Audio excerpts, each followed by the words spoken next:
அனைவருக்கும் வணக்கம். எல்லாம் நல்லா இருக்கீங்களா? நீங்கள் எல்லாம் நல்லா இருக்கணும்னு எல்லாம் ஆண்டவனை வேண்டிக்கிறேன். இப்போ இந்த கோண்ட் மியூச்சுவல் ஃபண்டு ஒரு சிக்கலில் மாட்டியிருக்கு. அதை பற்றி தான் இப்போ பேச போகிறேன். ஏன்னா இப்போ ட்ரெண்டிங்கில் இருக்கிறது இதுதான். இப்போ கோண்ட் மியூச்சுவல் ஃபண்டு வந்து 90,000 கோடி அசட் இருக்குது, நல்லபடியாக இயங்கிட்டு இருக்கு.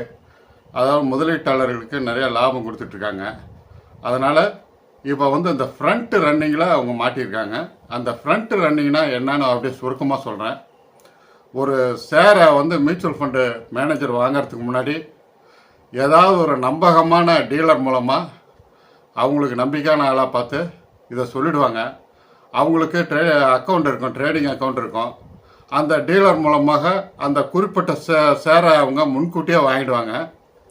இவர் ஷேர் வாங்குகிற இதை டைமை சொல்லிடுவார், தேதியை சொல்லிடுவார். உடனே அந்த ஷேர் வந்து ஏறும்.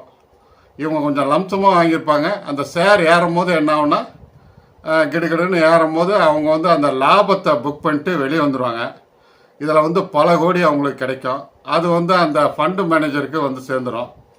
இந்த மாதிரி தான் ஃப்ரண்ட் ரன்னிங் அப்படிங்கிற இதை பண்ணிகிட்ருக்காங்க. இது ஏற்கனவே இதே போல் வந்து ஆக்சிஸ் மியூச்சுவல் ஃபண்டில் 2022 பண்ணினாங்க.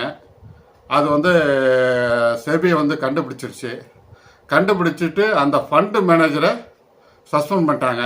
அவர் வந்து தினேஷ் ஜோஷி, தீபக் அகர்வால் இவங்க 2 பேரும் தான் பண்ணாங்க. அவங்கள சஸ்பெண்ட் பண்ணிட்டாங்க. இதனால் என்னாச்சுன்னா, அந்த ஆக்சிஸ் மியூச்சுவல் ஃபண்டுக்கு எந்த வித இதுவும் ஆகலை. ஏன்னா இவங்க முன்கூட்டியே தெரிஞ்சு அதை வந்து சஸ்பெண்ட் பண்ணதுனால ஈஸியாக அதை முறியடிச்சிட்டாங்க. இந்த மாதிரி தான் நாம் வந்து செபி கண்காணிக்குதுன்னு ஏற்கனவே சொல்லியிருந்தோம். மியூச்சுவல் ஃபண்டு முதலீடு பண்ணும்போது நம்ம எதுவும் பயப்பட தேவையில்லை அப்படிங்கிற மாதிரி சொல்லியிருந்தோம். ஏன்னா மியூச்சுவல் ஃபண்டு வந்து சரியான முதலீடு, அதாவது சந்தை ஏற்ற இறக்கங்களுக்கு உட்பட்டது என்பதும் தெரிஞ்சுக்குங்க. அதனால் நீங்கள் பயப்பட வேணாம். கண்டிப்பாக இந்த கோண்ட் மியூச்சுவல் ஃபண்டில் யார் யார் ஊழல் பண்ணியிருக்காங்களோ அவங்களெல்லாம் அந்த ஃபண்டு மேனேஜர்லாம் கண்டிப்பாக கூடி சீக்கிரம் சஸ்பெண்ட் பண்ணுவாங்க. நாம் வந்து முதலீட்டாளர்கள் பயந்துக்க வேண்டியதில்லை. லம்சமாக போட்டிருந்தாலும் சரி, எஸ்ஐபியில் போட்டிருந்தாலும் சரி, பேனிக்காக இருங்க. ஏற்கனவே சொன்னது மாதிரி பேஷண்ட்டு மாதிரி ஒரு நோயாளி மாதிரி இருங்க. ஈஸியாக நம்ம செல்வந்தர் ஆகலாம். இது பிடிச்சிருந்தா சப்ஸ்கிரைப் பண்ணுங்கள், லைக் பண்ணுங்கள், ஃப்ரெண்ட்ஸ் அண்ட் ரிலேட்டிவ்ஸு ஷேர் பண்ணுங்கள்.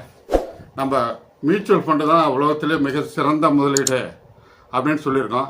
ஏன்னா இதன் மூலம் நம்ம ஈஸியாக செல்வந்தராகிடலாம் அப்படிங்கிற மட்டும் கூறிக்கொண்டு அடுத்த காணொலியில் விரிவாக காண்போம். இது ஒரு சுருக்கமாக தெரியணுங்கிறதுக்கோசரம் சுருக்கமாக சொல்லிட்டேன். நன்றி, வணக்கம்.